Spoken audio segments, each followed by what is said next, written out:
നമസ്കാരം. People T വിയുടെ പഞ്ചതന്ത്രം എന്ന സവിശേഷ പരിപാടിയിലേക്ക് പ്രേക്ഷകർക്ക് സ്വാഗതം. ദേശീയ രാഷ്ട്രീയത്തെ മുൾമുനയിൽ നിർത്തുന്ന 5 നിയമസഭാ തെരഞ്ഞെടുപ്പുകളുടെ ഫലം പുറത്തുവരാൻ മണിക്കൂറുകൾ മാത്രമേ അവശേഷിക്കുന്നുള്ളൂ. മാർച്ച് 11-ന് വോട്ടെണ്ണൽ ആരംഭിക്കുമ്പോൾ എന്തായിരിക്കും ഈ സംസ്ഥാനങ്ങളിലെ ചിത്രമെന്ന് സംബന്ധിച്ച് ഒരു ഏകദേശ രൂപം പ്രദാനം ചെയ്യുന്ന എക്സിറ്റ് പോൾ ഫലങ്ങൾ ഏതാനും നിമിഷങ്ങൾക്കുള്ളിൽ പുറത്തുവരും. എക്സിറ്റ് പോൾ ഫലങ്ങളെ മുൻനിർത്തിയുള്ള സവിശേഷ ചർച്ചയിലേക്കാണ് പ്രേക്ഷകരെ ഞങ്ങൾ സ്വാഗതം ചെയ്യുന്നത്. ഈ സമഗ്രമായിട്ടുള്ള അപഗ്രഥന പരിപാടിയിൽ പങ്കെടുക്കുന്നത് നിരവധി പേരാണ്. കോൺഗ്രസിൻ്റെ മുതിർന്ന നേതാവ് ശ്രീ പന്തളം സുധാകരൻ, രാഷ്ട്രീയ നിരീക്ഷകൻ, അതുപോലെ തന്നെ ഇടതുപക്ഷ സഹയാത്രികൻ കൂടിയായ എൻ്റെ സുഹൃത്ത് ശ്രീ ചെറിയാൻ ഫിലിപ്പ്, JDU-ൻ്റെ ദേശീയ നേതാവ് ശ്രീ ഡോക്ടർ വർഗീസ് ജോർജ്, അതുപോലെ തന്നെ മുൻകാലങ്ങളിൽ തെരഞ്ഞെടുപ്പ് വിശകലനം നടത്തിയിട്ടുള്ള ഒരു സെഫോളജിസ്റ്റ് കൂടിയായിട്ടുള്ള ഡോക്ടർ സോമശേഖര പിള്ളെ, യുവ MLA CPI-യുടെ നേതാവ് ശ്രീ മുഹമ്മദ് മൊഹ്സിൻ, അതുപോലെ തന്നെ ആം ആദ്മി പാർട്ടിയുടെ 2 സംസ്ഥാനങ്ങളിലെ നിരീക്ഷകയായിരുന്ന ശ്രീമതി സൂസൻ. ഇത്രയും പേരാണ് ഈ ചർച്ചയിൽ പങ്കെടുക്കുന്നത്. BJP-യെ പ്രദാനം ചെയ്തുകൊണ്ട് BJP-യുടെ മുതിർന്ന നേതാവ് ശ്രീ MS കുമാർ വൈകാതെ നമ്മോടൊപ്പം സ്റ്റുഡിയോയിൽ എത്തുന്നതാണ്. പന്തളം സുധാകരൻ, വളരെ നിർണായകമായ ഒരു തെരഞ്ഞെടുപ്പിൻ്റെ ചിത്രം അനാവരണം ചെയ്യപ്പെടാൻ ഇനി മണിക്കൂറുകൾ മാത്രമേ ഉള്ളൂ. പക്ഷേ ഈ എക്സിറ്റ് പോൾ ഫലങ്ങളിലൂടെ ഒരുപക്ഷെ എന്തായിരിക്കും നമ്മളെ കാത്തിരിക്കുന്നതെന്നുള്ള ചിത്രം പുറത്തു വരും. എന്താണ് അവസാന നിമിഷം പറയാനുള്ളത്? അവസാന നിമിഷം സത്യം പറഞ്ഞാൽ ഞാനൊരു സാധാരണക്കാരൻ എന്നുള്ളൊരു ടെൻഷനിലാണ്. 2 കാര്യം. ഒന്ന് കോൺഗ്രസിന്റെ ഭാവി, തീർച്ചയായിട്ടും കോൺഗ്രസിന്റെ ഭാവി എന്ന് പറയുന്നത് രാഹുൽ ഗാന്ധിന്റെ ഭാവി. ഇല്ല, കോൺഗ്രസിന്റെ ഭാവി ശോഭനമായിരിക്കും എന്നുള്ള ഉറച്ച വിശ്വാസമാണ്. പിന്നെ ഒരു പ്രതീക്ഷയുള്ള മറ്റൊരു പ്രതീക്ഷ, ഇത് മോഡി ഗവൺമെന്റിന്റെ റഫറൻഡം ആയിരിക്കും. അവിടെ മൂക്കുകുത്തി വീഴാൻ പോകുന്നത് ഫാസിസ്റ്റ് ഗവൺമെന്റ് ആയിരിക്കും, മോഡി ആയിരിക്കും. മാത്രമല്ല, ഇന്ത്യയുടെ തെരഞ്ഞെടുപ്പ് ചരിത്രത്തിൽ ഒരു പ്രധാനമന്ത്രി ഒരു സ്റ്റേറ്റിൽ മാത്രം ഏതാണ്ട് തുടർച്ചയായി 22 ദിവസം ചെലവഴിച്ചു. വാരണാസിയിൽ മാത്രം അദ്ദേഹം 3 ദിവസം തുടർച്ചയായി ക്യാമ്പ് ചെയ്യും. 20ഓളം ക്യാബിനറ്റ് മന്ത്രിമാരും അവിടെ തമ്പടിച്ചു എന്ന് പറയുമ്പോൾ എത്രമാത്രം പരിഭ്രമം അദ്ദേഹത്തിനുണ്ട്, അല്ലെങ്കിൽ ഉണ്ട് എന്നുള്ളതിന്റെ തെളിവാണ്. ഇതൊരു മിനി പൊതു തെരഞ്ഞെടുപ്പാണ്. അതായത് ഒരുപക്ഷെ 545 ലോക്സഭയിൽ 20% സീറ്റുകളെ നിർണ്ണയിക്കുന്ന ഒരു തെരഞ്ഞെടുപ്പാണ്. UP-യിൽ മാത്രം 80 ലോക്സഭാ സീറ്റുകളാണുള്ളത്.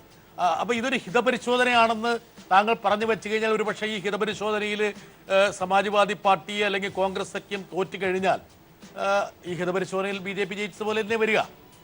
ആ ഒരു ചലഞ്ച് എടുക്കാൻ തയ്യാറാണ് താങ്കൾ? അല്ല, ബിട്ടാസിന്റെ ചോദ്യത്തിന് ഒരു പ്രസക്തി ഉണ്ടെങ്കിലും അതിനകത്ത് ഒരു കാര്യമുണ്ട്.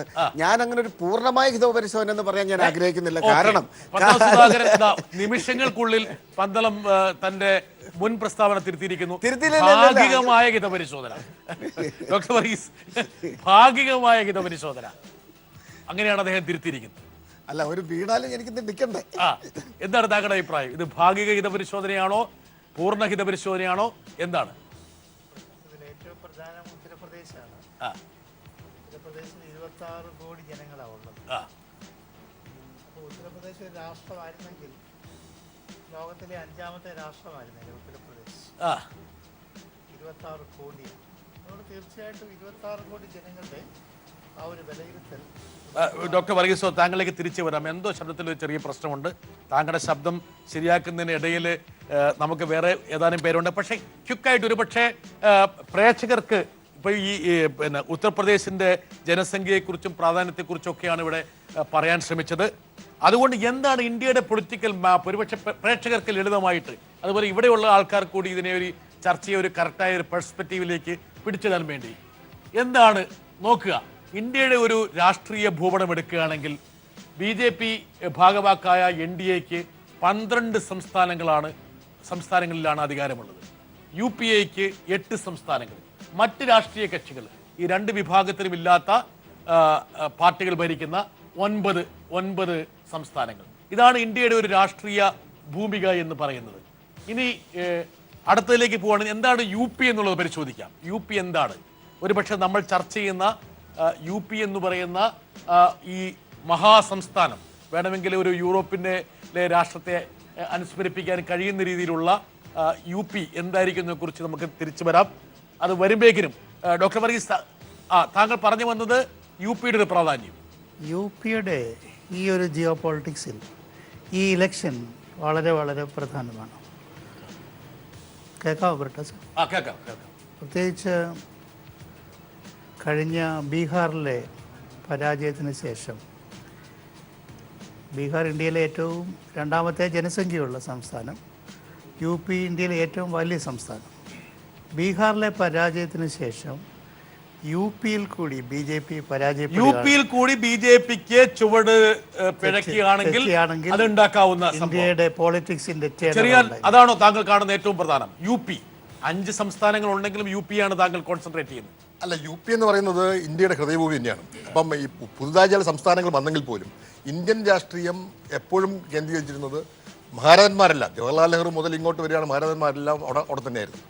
ഏറ്റവും പ്രധാനപ്പെട്ട ഗോവിന്ദ് വല്ലഭനെ പന്തിനെ പോലെയുള്ള മുഖ്യമന്ത്രി വി പി സിംഗ് ആണെങ്കിലും ചന്ദ്രശേഖർ ആണെങ്കിലും എല്ലാവരുടെയും ഒരു ഇത്.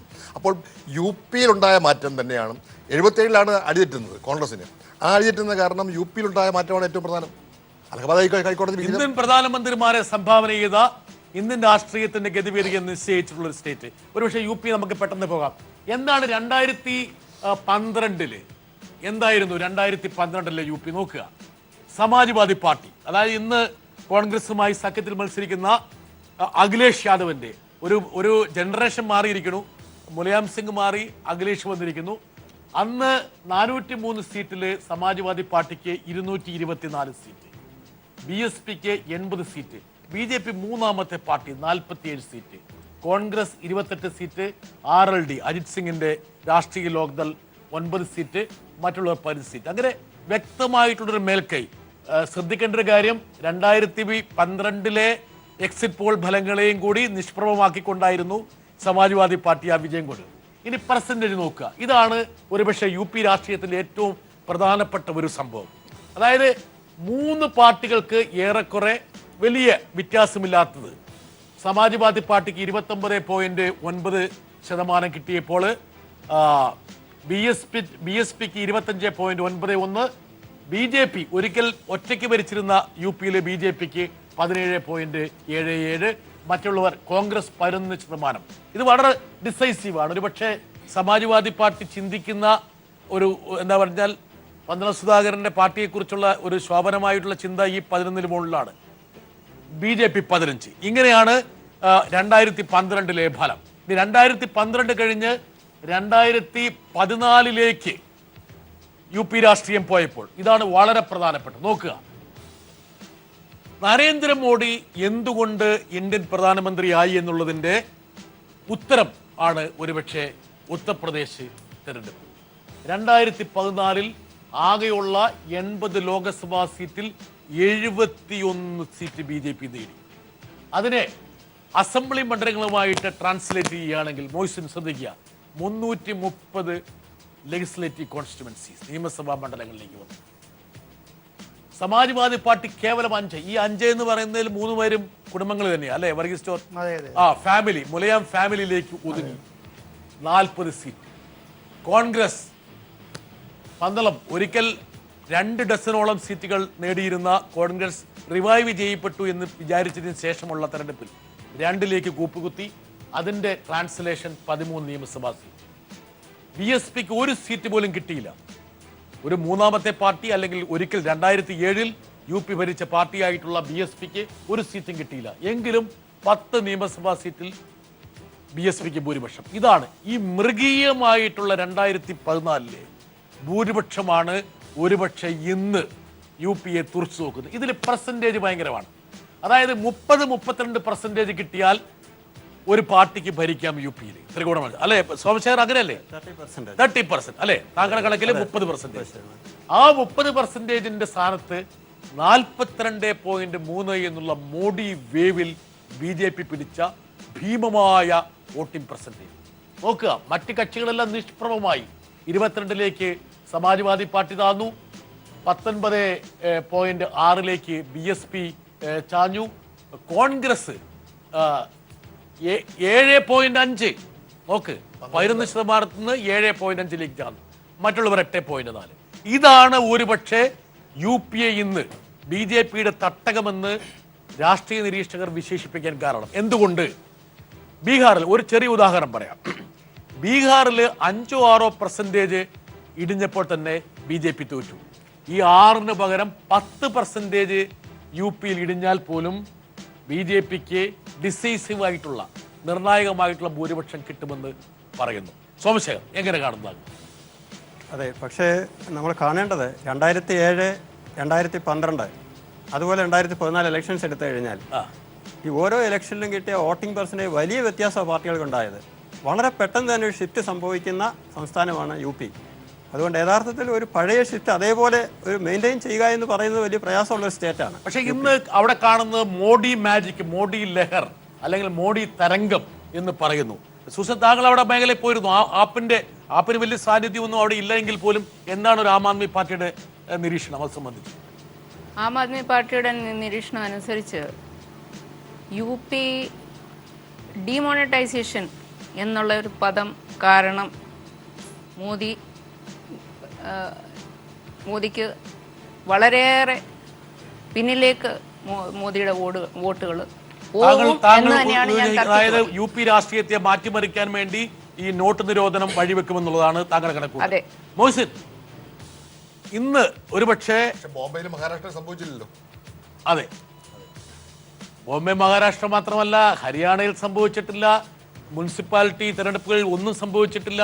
മോഹ്സിൻ, ഇതൊക്കെയാണ്. അതായത് ഇന്ന് BJP, അതായത് നരേന്ദ്രമോദി ഒരു മുഖ്യമന്ത്രി സ്ഥാനാർത്ഥിയുടെ പരിവേഷത്തിലാണ് UP-യിൽ ക്യാമ്പയിൻ ചെയ്തത്. എത്രയാ റാലികൾ! അതായത് വാരണാസിയിൽ പോലും 3-4 റാലി 3 ദിവസം തുടർച്ചയായിരുന്നു. എങ്ങനെ കാണുന്നത്? ഇത് സത്യത്തിൽ നരേന്ദ്രമോദിക്കും BJP സർക്കാരിനും അവരുടെ നിലനിൽപ്പിൻ്റെ, BJP എന്ന പാർട്ടിക്കും അവരുടെ നിലനിൽപ്പിൻ്റെ ഒരു പ്രശ്നമാണ്.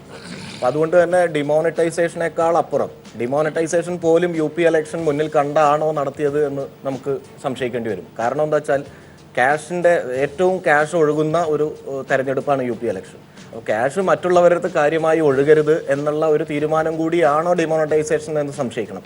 പിന്നെ മോഡി നേരിട്ട് ഒരു മുഖ്യമന്ത്രി സ്ഥാനാർത്ഥിയെ പോലെ അവിടെ പോവുകയും വാരണാസിയിൽ തന്നെ 3 ദിവസം താമസിക്കുകയും 26ഓളം റാലികളിൽ പങ്കെടുക്കുകയും ചെയ്ത് അവിടെ മുഴുവൻ മോഡി തരംഗം സൃഷ്ടിക്കാൻ ശ്രമിക്കുകയാണ്.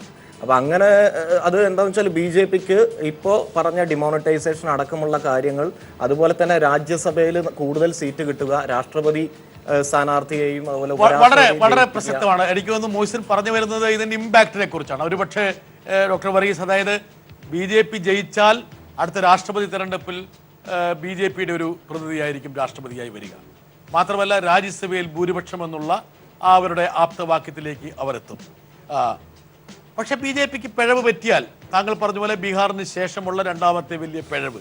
പക്ഷെ പിഴവ് പറ്റാൻ എത്ര പറ്റിയാലും പിഴക്കില്ല എന്ന് രാഷ്ട്രീയ നിരീക്ഷകരും മാധ്യമങ്ങളും അഭിപ്രായ സർവേകളും ഞങ്ങൾക്ക് കിട്ടുന്ന എക്സിറ്റ് പോൾ സൂചകങ്ങളും പറയുന്നു. എങ്ങനെയാണ് താങ്കൾ കാണുന്നത്? ബ്രിട്ടാസ് മുമ്പ് പറഞ്ഞ 42% വോട്ടുണ്ടല്ലോ, അത് ലോക്സഭയിലെ ആ വോട്ട് ശതമാനം. അത് അതേപോലെ റിക്കർ ചെയ്യണമെന്നില്ല. കാരണം 2014 ലോക്സഭാ ഇലക്ഷൻ നടന്നപ്പോൾ 2 UPA ഗവൺമെൻറ് തകർച്ച, ഒരു നാഷണൽ ഓൾട്ടർനേറ്റീവ് ഇല്ല. ജനങ്ങൾ ആർക്ക് വോട്ട് ചെയ്യണമെന്നുള്ളത്. മുസ്ലിംസ് ഉൾപ്പെടെ ഉള്ള ഒരു വിഭാഗം, യാദവർ, ദളിത്സിലെ നോൺ ജാഡവ വിഭാഗങ്ങൾ, ഇവരെല്ലാവരും BJPക്ക് വോട്ട് ചെയ്തു. പ്രത്യേകിച്ച് മൈനോറിറ്റീസിന് എപ്പോഴും ഉണ്ട് സെൻറ്ററിൽ ഒരു സ്റ്റെബിലിറ്റി ഉള്ള ഗവൺമെൻറ് വേണം. അതുകൊണ്ട് ഒരു നാഷണൽ ഓൾട്ടർനേറ്റീവ് ഇല്ല, തേർഡ് ഫ്രണ്ട് ഇല്ല, കോൺഗ്രസ് UPA സഖ്യമില്ല, സോഷ്യലിസ്റ്റ് പാർട്ടികളും കമ്മ്യൂണിസ്റ്റ് പാർട്ടികളും പോലും ഇന്നൊരു ബദലുണ്ടെന്നുള്ളതാണ്. ഒരു ബദൽ, ഇന്നൊരു ബദലുണ്ട്. ചെറിയ മോഡി പ്രഭാവം, അതായത് BJP മുഴുവൻ ഊന്നുന്നത് മോഡിക്ക് മോഡിലാണ്. താങ്കൾ നേരത്തെ പറഞ്ഞ പോലെ ഇന്ദിരാഗാന്ധി, അതുപോലെ ജവഹർലാൽ നെഹ്റു, VP സിംഗ്, ചന്ദ്രശേഖർ, ഒരു പ്രധാനമന്ത്രിക്ക് കയറി കളിക്കാവുന്ന ഒരു കളമാണ് UP. അപ്പൊ അദ്ദേഹം കളിച്ചു കഴിഞ്ഞാൽ കുഴപ്പമുണ്ടോ? അല്ല, മോഡി പ്രഭാവം ഉണ്ട്. കാരണം ആ മോഡി പ്രഭാവം സൃഷ്ടിക്കാൻ വേണ്ടി ബോധപൂർവമായ ശ്രമങ്ങളുടെ ഭാഗമായിട്ട് തന്നെയാണ് ഈ റാലികളൊക്കെ കൂട്ടിയത്. അവിടെ ആ പ്രചരണത്തിലെ പോസ്റ്ററുകളും ബാനറും ഒക്കെ നോക്കുമ്പോഴെല്ലാം മോഡി തന്നെയാണ്. പക്ഷേ അതോടൊപ്പം തന്നെ അഖിലേഷിന് ഒരു വ്യക്തിപ്രഭാവമുണ്ട്. അഖിലേഷ്, രാഹുൽ ഗാന്ധി ടീം, മാത്രമല്ല മായാവതിക്കുണ്ട്. പക്ഷേ വർഗീസ് ജോർജ് പറഞ്ഞത് ഇന്ന് ബീഹാറിൽ വ്യത്യസ്തത പറയാൻ, ബീഹാറിൽ BJPക്കെതിരായി മറ്റെല്ലാവരും ഒരുമിക്കുന്നൊരു സാഹചര്യം. ഇവിടെ ട്രയാങ്കിൾ ഫൈറ്റാണ്, അതാണ് വ്യത്യാസം. BSP അത്ര 2 തെരഞ്ഞെടുപ്പിൽ നോക്കുമ്പോൾ കുറഞ്ഞിട്ടില്ല, BSPയുടെ വോട്ട് കുറഞ്ഞിട്ടില്ല. ശക്തമായ ത്രികോണ മത്സരമാണ് ഉത്തർപ്രദേശിൽ നടക്കുന്നത് എന്നുള്ളതാണ് എല്ലാവരും അനുമാനിക്കുന്ന കാര്യം. പന്തളം ഇവിടെ സമാജ്വാദി പാർട്ടിയുമായിട്ടുള്ള കോൺഗ്രസിന്റെ ബന്ധം ആദ്യമായിട്ടാണ് സമാജ്വാദി പാർട്ടിയുമായിട്ട് കോൺഗ്രസ് സഖ്യത്തിൽ ഏർപ്പെടുന്നത്. ഇതൊരു ഈ വോട്ടുകളൊക്കെ ട്രാൻസ്ലേറ്റ് ചെയ്യപ്പെടുവോ, ഈ പരിഭാഷപ്പെടുവോ? അല്ല, അത് ശ്രീ ചെറിയാൻ സൂചിപ്പിച്ച പോലെ നേരത്തെ ഇവർ രണ്ടുപേരും പറഞ്ഞ പോലെ ഒരു മൂന്നാമതൊരു ബദലില്ലാത്ത ഒരു ഉണ്ടായിരുന്നു. 2007 അതേപോലെയാണല്ലോ, നമ്മൾ ആരും പ്രതീക്ഷിക്കാതാണല്ലോ മായാവതിയുടെ നേതൃത്വത്തിലുള്ള BSP വന്നത്. ഇവിടെ നമ്മളൊരു കാര്യം കാണേണ്ടത് BSP ഇവിടെ ഇന്ത്യയിൽ ഏറ്റവും കൂടുതൽ എല്ലാ സ്റ്റേറ്റിലും ഉണ്ടെങ്കിൽ പോലും വളരെ നെറികെട്ട രീതിയിൽ കമ്മ്യൂണലിസം തെരഞ്ഞെടുപ്പിൽ പ്ലേ ചെയ്യുന്നൊരു സ്ഥലമാണല്ലോ. അതെല്ലാ രാഷ്ട്രീയ പാർട്ടികളും ഒരേപോലെയാണ്. എന്റെ മാന്യ സുഹൃത്ത് കുമാർ വന്നതിന്റെ ഒരു പ്രകോപനമാണ് പന്തളത്തിന്റെ വാക്കുകൾ. അല്ല ഞാൻ പറഞ്ഞു എല്ലാ രാഷ്ട്രീയ പാർട്ടികളും ഇതുവരെ ഒരു കുഴപ്പമില്ലായിരുന്നു. അല്ല, അങ്ങനെയുള്ള ഒരു സംസ്ഥാനമാണ് ഈ UP-യിൽ. യഥാർത്ഥത്തിൽ 99 സ്ഥാനാർത്ഥികളെ തന്നെ BSP മുസ്ലിം കാൻഡിഡേറ്റ്സ് നിർത്തി എന്ന് പറഞ്ഞാണ് ഹൈലൈറ്റ് ചെയ്യുന്നത്. ഇവിടെ ഞങ്ങൾക്ക് വലിയൊരു പ്രതീക്ഷയുള്ളത് ഇവിടെ മോഡിയുടെ വ്യക്തിപ്രഭാവം ഉണ്ട്, സമ്മതിച്ചു. അദ്ദേഹം ഒരു മോഡി മാത്രമാണല്ലോ, ഒരു സെൻട്രലൈസ്ഡ് പാർട്ടിയാണല്ലോ, വേറെ ആർക്കും ശ്രീ കുമാറിനും ആർക്കും അതിനകത്ത് വേറെ യാതൊരു കാര്യമില്ല. അപ്പൊ ആ ക്യാബിനറ്റ് മന്ത്രിമാർക്ക് പോലും ഡിമോണിറ്റൈസേഷൻ ഡിക്ലെയർ ചെയ്ത പോലും മന്ത്രിമാരെ തടങ്കലിൽ വെച്ചായിരുന്നു. ക്യാബിനറ്റ് മന്ത്രിമാരെ പോലും അല്ല ഞാൻ പറഞ്ഞത് അങ്ങനെയുള്ള ഒരു പ്രധാനമന്ത്രി അങ്ങനെയുള്ള ഒരു പ്രധാനമന്ത്രി ഞാൻ പറഞ്ഞു അത്രമാത്രം സ്വേച്ഛാധിപതിയായ ഒരു പ്രധാനമന്ത്രി തീർച്ചയായും അദ്ദേഹത്തിന്റെ ഒരു പ്രസ്റ്റീജാണ്. ഞാൻ നേരത്തെ പറഞ്ഞ ഒരു വാക്ക് ഉപയോഗിക്കുന്നത് റഫറൻഡം. അതുകൊണ്ട് അദ്ദേഹം അവിടെ ക്യാമ്പ് ചെയ്ത് തെറ്റില്ല. പക്ഷേ കോൺഗ്രസിനെ സംബന്ധിച്ചിടത്തോളം ഇന്ന് വരെ ശ്രീ ബിട്ടാസ് സൂചിപ്പിച്ചതുപോലെ ഇന്ന് വരെ ഒരു തെരഞ്ഞെടുപ്പിൽ സഖ്യമില്ലാത്ത SP-യുമായി ഇന്നിപ്പോൾ ഞങ്ങൾ അവിടെ ചേർന്നത് മറ്റൊന്നുകൊണ്ടല്ല, മോഡിയുടെ നേതൃത്വത്തിലുള്ള ഈ സ്വേച്ഛാധിപത്യ ഫാസിസ്റ്റ് ഇവിടെ എനിക്ക് തോന്നുന്നു ഒരുപക്ഷെ നിങ്ങളെല്ലാം ഒരു റൗണ്ട് പറഞ്ഞു കഴിഞ്ഞു. എൻ്റെ സുഹൃത്ത് MS കുമാർ UP-യിൽ കഴിഞ്ഞ പ്രാവശ്യത്തെ ലോക്സഭാ കണക്ക് പ്രകാരമാണെങ്കിൽ എത്രയാ 330 സീറ്റ് ഇവിടെ ഒന്ന് കാണിച്ചോളൂ 330 സീറ്റ് BJP കിട്ടണം, 42% വോട്ട് കിട്ടണം. അപ്പം നമ്മുടെ സുഹൃത്തുക്കളായിട്ടുള്ള എല്ലാ ആൾക്കാരും പറയുന്നത് 330 സീറ്റ്, ഇനി അത് വോട്ടിംഗ് പെർസെന്റിലേക്ക് വരിക. വോട്ടിംഗ് പെർസെന്റിലേക്ക് വന്നു കഴിഞ്ഞാൽ 42%. ആ 42% എന്നുള്ളത് 42.3. ഈ 42 10 പോയാൽ പോലും 403-ൽ പാതി 205 കിട്ടും. എന്താ കുമാറിന്റെ കണക്കൂട്ടൽ എന്നാണ് ഞാൻ ഈ പറഞ്ഞത്?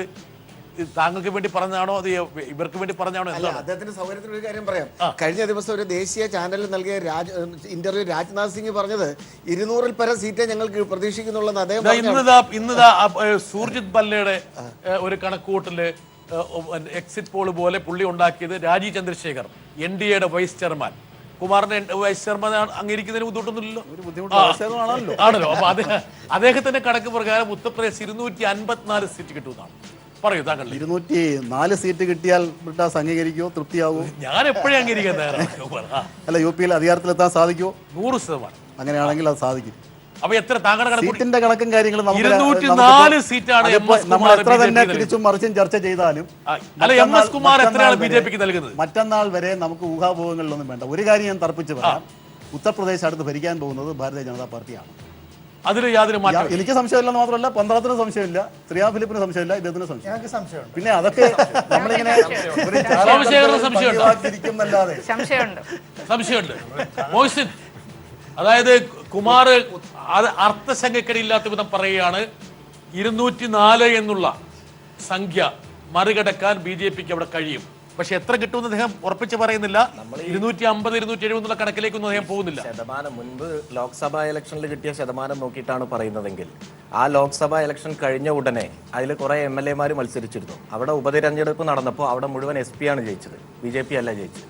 അപ്പം അതുകൊണ്ട് മുമ്പ് കിട്ടി എന്ന് പറഞ്ഞതുകൊണ്ട് അങ്ങനെ അവർക്ക് തന്നെ കിട്ടിക്കൊള്ളണമെന്നില്ല. എന്തായാലും ഈ തെരഞ്ഞെടുപ്പിൽ BJPക്ക് മൃഗീയമായ ഭൂരിപക്ഷം കിട്ടി അവിടെ ഭരിക്കാനുള്ള സാധ്യത വളരെ സുപ്രധാനമായ ഒരു തെരഞ്ഞെടുപ്പ്.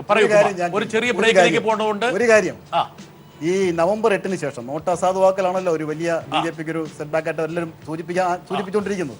അതിനുശേഷം നമ്മുടെ രാജ്യത്ത് നടന്ന എല്ലാ തെരഞ്ഞെടുപ്പുകളും തദ്ദേശ സ്വയംഭരണ സ്ഥാപനങ്ങൾ നിങ്ങളുടെ അഭാവത്തിൽ ചെറിയാൻ വിലിപ്പ് നിങ്ങൾക്ക് വേണ്ടി പറഞ്ഞു കഴിഞ്ഞു. ചെറിയാൻ വിലിപ്പിനും കുമാറിനോട് എന്റെ നന്ദി ഞാൻ അറിയിക്കുകയാണ്. അത് യാഥാർത്ഥ്യം ഉൾക്കൊള്ളുന്ന ആളായതുകൊണ്ട് എല്ലാ തെരഞ്ഞെടുപ്പുകളും ഏറ്റവും കൂടുതൽ മഹാരാഷ്ട്രയിൽ നടന്ന തെരഞ്ഞെടുപ്പ് അടക്കം വോട്ടിംഗ് യന്ത്രത്തില് പിന്നെ മാറ്റം വരുത്തിയിട്ടുണ്ട് എന്നുള്ള ആക്ഷേപമുണ്ട് മഹാരാഷ്ട്രയില്. നമുക്കിപ്പോൾ മഹാരാഷ്ട്രയിലോ ഒറീസയിലോ നമ്മുടെ ചർച്ചയിലേക്ക് ഒറീസയിലും മാറ്റം വരുത്തിയോ? ആ, അറിയില്ല. മധ്യപ്രദേശിലോ? അല്ല എന്തായാലും നമ്മുടെ എവിടെയൊക്കെ മാറ്റം വരുത്തി? കുമാർ നമുക്കൊരു ക്വിക്കായിട്ടൊരു ബ്രേക്കിലേക്ക് പോകണം. വളരെ പ്രധാനപ്പെട്ട, അതായത് ഒരു പൊതു തെരഞ്ഞെടുപ്പ് എന്ന് പറയാവുന്ന പഞ്ചതന്ത്രം 5 സംസ്ഥാനങ്ങളിലെ തെരഞ്ഞെടുപ്പിന്, നിയമസഭാ തെരഞ്ഞെടുപ്പുകളുടെ എക്സിറ്റ് പോൾ ഫലങ്ങൾ വരാൻ വേണ്ടി നിമിഷങ്ങൾ മാത്രമേ ഉള്ളൂ. ആ ഫലങ്ങളിലേക്ക് പോവുകയാണ്. 5 നിയമസഭാ തെരഞ്ഞെടുപ്പുകളുടെ എക്സിറ്റ് പോൾ ഫലങ്ങൾ പുറത്തു വരാൻ വേണ്ടി നിമിഷങ്ങൾ മാത്രമേ അവശേഷിക്കുന്നുള്ളൂ. ഉത്തർപ്രദേശിൽ എന്ത് സംഭവിക്കും? ഒരുപക്ഷെ ദേശീയ രാഷ്ട്രീയത്തിന്റെ ഗതിവിഗതിയെ സ്വാധീനിക്കാൻ പോകുന്ന ഏറ്റവും സുപ്രധാനമായ തെരഞ്ഞെടുപ്പിന്റെ വിശകലനമാണ് ഇവിടെ നടക്കുന്നത്. കുമാർ, അപ്പൊ താങ്കൾ പറഞ്ഞു വരുന്നത് ഭൂരിപക്ഷം ഉത്തർപ്രദേശിൽ ഉറപ്പാണ്. പഞ്ചാബിൽ BJP അകാലി സഖ്യം തോറ്റു. അത് നിങ്ങൾ സമ്മതിച്ചോ? പഞ്ചാബിൽ നമ്മൾ അധികാരത്തിൽ വരാനുള്ള സാധ്യത വളരെ വിദൂരമാണ്. എക്സിറ്റ് പോൾ ഫലങ്ങൾ വന്നിട്ടില്ലെങ്കിൽ പോലും പഞ്ചാബ് കുമാർ എഴുതി തള്ളി. അടുത്ത് ഉത്തരാഖണ്ഡ് ഉറപ്പായിട്ട് BJP ജയിക്കും. ഓക്കെ, ഒരു എക്സിറ്റ് പോളും വേണ്ട, കൗണ്ടിങ്ങും വേണ്ട. കൗണ്ടിങ് വേണ്ടേ? BJP ജയിക്കും. അവരെല്ലാവരും എതിരാളികളും. കുമാർ, അങ്ങനെ ഒരു പ്രക്രിയ നമുക്കുണ്ടോ? നിങ്ങൾ ഒരുപാട് രാഷ്ട്രീയ നാടകങ്ങൾ നടന്നതിന് BJP കുറ്റപ്പെടുത്തും. ഒട്ടും വേണ്ടല്ലോ അല്ലേ? പക്ഷെ ആ ഉത്തരാഞ്ചൽ അപ്പൊ പിന്നെ വോട്ടിങ്ങേ വേണ്ടായിരുന്നു. സത്യം പറഞ്ഞാൽ വേണ്ടായിരുന്നു. അതാണ് ആഗ്രഹം. അതാണ് BJPയുടെ ആഗ്രഹം. അത്രമാത്രം ജനങ്ങൾ അവിടെ BJP അധികാരത്തിൽ വരണമെന്ന് ആഗ്രഹിക്കുന്നു. ഉത്തരാഖണ്ഡില്. ഉത്തരാഖണ്ഡ്. ഓക്കെ, അടുത്തത് ഗോവ. ഗോവയിലും BJP. മണിപ്പൂര്. അതാണ് ഏറ്റവും UP-യേക്കാൾ പൊളിറ്റിക്കലി ശ്രദ്ധിക്കപ്പെടാൻ പോകുന്ന ഒരു തെരഞ്ഞെടുപ്പ് മണിപ്പൂരിലാണ്. മണിപ്പൂരിൽ കോൺഗ്രസ് ചിത്രത്തിലില്ല. അവിടെ മത്സരം നടക്കുന്നത് BJPയും ആം ആദ്മി പാർട്ടിയും. നിലവിൽ എന്താണ്? അല്ല, ഐ മീൻ സോറി, മണിപ്പൂർ മോഹിസിന്റെ പാർട്ടിയുണ്ട്. പഞ്ചാബ് മണിപ്പൂരിലെ BJP അധികാരത്തിൽ വരാൻ പോകുന്നു. കഴിഞ്ഞ തവണ BJPയുടെ സ്ഥിതി വളരെ മോശമായിരുന്നു. മണിപ്പൂരിലെ കോൺഗ്രസും BJPയും തമ്മിലാണ് പ്രധാനപ്പെട്ട ഏറ്റുമുട്ടൽ. മോഹിസിന്റെ പാർട്ടി അവിടെ എന്തോ മത്സരിക്കുന്നുണ്ടല്ലോ കാര്യമായിട്ട്. 6 സീറ്റിൽ 6 സീറ്റ് മത്സരിക്കുന്നുണ്ട്. വല്ല പ്രതീക്ഷ ഉണ്ടോ? 3 സീറ്റ് എന്തായാലും കിട്ടുമെന്നാണ് പ്രതീക്ഷ. അല്ല, അവർ UP-യിലും മത്സരിക്കുന്നുണ്ടല്ലോ. അല്ല, UP-യിലും പഞ്ചാബിലും ഒന്നും പ്രതീക്ഷയില്ല. പക്ഷെ മണിപ്പൂരിൽ തെരഞ്ഞെടുപ്പ് കഴിഞ്ഞ ശേഷം സമാജ്വാദി പാർട്ടി ജയിക്കണമെന്നാണ് മോഹിസിൻ പറഞ്ഞു വരുന്നത്. UP-യിലും പഞ്ചാബിലും ഇവർ മത്സരിച്ചിടത്തും സമാജ്വാദി പാർട്ടി ജയിക്കണോ? അല്ല, ഞങ്ങൾ ജയിക്കാൻ വേണ്ടിയല്ല അവിടെ മത്സരിക്കുന്നത്. ഞങ്ങൾ രാഷ്ട്രീയം പറയാൻ വേണ്ടിയാണ് അവിടെ മത്സരിച്ചിട്ടുള്ളത്. പക്ഷേ മണിപ്പൂരിൽ ഞങ്ങൾ മത്സരിക്കുന്നത് ജയിക്കാൻ വേണ്ടിയാണ്. അതുകൊണ്ടാണ് കഴിഞ്ഞ പ്രാവശ്യം 24 സീറ്റിൽ മത്സരിച്ചിടത്ത് 6 സീറ്റിലാണ് മത്സരിക്കുന്നത്. 3 സീറ്റിൽ എന്തായാലും CPI ജയിക്കാൻ സാധ്യതയുണ്ട്. അതുപോലെ തന്നെ ലെഫ്റ്റ് ഫ്രണ്ടിലെ പഞ്ചാബില് ആം ആദ്മി പാർട്ടി വലിയ പ്രതീക്ഷ വെച്ച് പുറത്തുണ്ട്. സൂസൻ, എന്താണ് താങ്കളുടെ പ്രതീക്ഷ? പഞ്ചാബിൽ ഞങ്ങൾ ഗവൺമെന്റ് ഫോം ചെയ്തിരിക്കും. അവിടെ ഇനി കൗണ്ടിംഗ് ഒന്നും വേണ്ടേ? കുമാർ പറഞ്ഞ പോലെ കൗണ്ടിങ്ങിന്റെ ആവശ്യമുണ്ടല്ലോ. അത് ഇലക്ഷൻ കുമാറിന്റെ പോലെ അത്ര കമ്മീഷൻ സ്വേച്ഛാധിപതിയല്ല സൂസൻ. കോൺഫിഡന്റ് അല്ലാത്തതുകൊണ്ടാണോ? കോൺഫിഡന്റ്, വളരെ കോൺഫിഡന്റ് ആണ്. സോമശേഖർ, ക്വിക്കായിട്ട്, പക്ഷേ എക്സിറ്റ് പോൾ ഫലങ്ങൾ വന്ന ശേഷം സോമശേഖർക്ക് ഒരു പ്രവചനം നടത്താൻ വേണ്ടിയിട്ട് അവസരം നൽകുന്നതിൽ ഒരു യുക്തിയില്ലായ്മയുണ്ട്. താങ്കൾക്ക് വേണേൽ പ്രവചിക്കാം. 5 സംസ്ഥാനങ്ങൾ, നിലവിൽ 2 സംസ്ഥാനങ്ങൾ ഭരിക്കുന്നത് BJPയുടെ സഖ്യകക്ഷികൾ, 2 പന്തള സുധാകരന്റെ പാർട്ടി, 1 സമാജ്വാദി പാർട്ടി. ഇങ്ങനെയാണ്. എന്തായിരിക്കും ഈ തെരഞ്ഞെടുപ്പിന് ശേഷം ഒരു പക്ഷേ ഉണ്ടാകാൻ പോകുന്നത്? ഇതിലെ ഈ പഞ്ചാബും ഗോവയും ഒരു പുതിയ സംഭവമാണ്, ഒരു പുതിയ പ്രക്രിയയാണ്. ആപ്പിന്റെ കടന്നുവരവ്, ആപ്പിന്റെ മൂന്നാമതൊരു കക്ഷി. അതെ, ആദ്യത്തെ സംഭവമാണിത്. അതായത് ഇത്രയും ശക്തമായ ഒരു വേണമെങ്കിൽ പഞ്ചാബ് വളരെ പ്രധാനപ്പെട്ട ഒരു സ്റ്റേറ്റ് ആണ്. എനിക്കൊന്ന് പെട്ടെന്ന് ക്യുക്കായിട്ട് വേണമെങ്കിൽ എന്താണ് പഞ്ചാബിൽ? കുമാർ എഴുത്തള്ളിയ സ്റ്റേറ്റ് ആണത്. നോക്ക്, ഇതാണ് ഒപ്പീനിയൻ പോൾ. പഞ്ചാബ് സംബന്ധിച്ച് എല്ലാ ഒപ്പീനിയൻ പോളും അവിടെ 1ാം പാർട്ടിയായിട്ട് കോൺഗ്രസിനെയും 2ാം പാർട്ടിയായിട്ട് ആം ആദ്മി പാർട്ടി അല്ല CSTS SID BJP. ഇതാ കുമാറെ, 1-2 ഒപ്പീനിയൻ പോളിൽ നിങ്ങളാണ് ലീഡ് ചെയ്യുന്നത്. CSTS ഇത് ഒപ്പീനിയൻ പോളാണ്. എക്സിറ്റ് പോളിലേക്ക് നമ്മൾ പ്രവേശിച്ചിട്ടില്ല. പ്രഷർ കൺഫ്യൂഷൻ ഉണ്ടാകരുത്. സോമശേഖർ, പഞ്ചാബിൽ BJP ജൂനിയർ പാർട്ണറാണ്. അവിടെ